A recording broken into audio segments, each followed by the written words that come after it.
Is there a player right now? Doesn't have to be on the Canadian or US men's national team. Maybe it could just be global. That's just exciting you right now every time they take to the pitch. Yeah.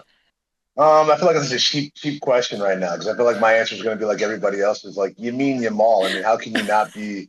How can you not be excited at it? You know, he's just at the time 17 years old, and you watch it and you think, oh, he's not going to be better than he was last game, and then he does something else. And I think in a way, the sport, we always want to have somebody to watch and compare those big moments to, but in a way, it comes out of nowhere to see this young kid kind of take the mantle as some are calling him the best young player, best prospect in the world right now. It's pretty impressive. And I think it says a lot about his competitiveness, Mhm. his drive, because it's not easy to be that young and to be concerned with, you know, keeping your team the biggest in the world. That's a hell of a challenge. It really is. Do you see Yeah. any of the guys becoming true faces of the sport for their countries? I mean, obviously, Lamine Yamal, I think, in many ways you've just said it, has kind of maybe taken that torch.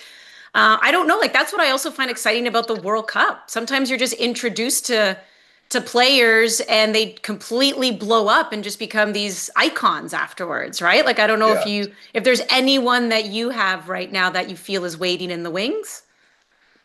I mean, I think we have a few that are, we're spoiled. But, you have Christian Pulisic, you have Alfonso Davies, right? Now you have Jonathan David making a big move, right? I think we have a number of guys that we have to make sure we watch now and we support, and we get out to these places and watch them and give them their flowers because at the end of the day, it's a collective effort, right? To continue to push the sport forward, to make sure when the mantle's passed on to you, you can look back and say, what did I do with it? And I think this group of players, for all the stuff we give them criticism about, listen, they've stepped up to the challenge. They've put their best foot forward and they've continued to kind of move along the sport. So I think we're lucky to have these players right now.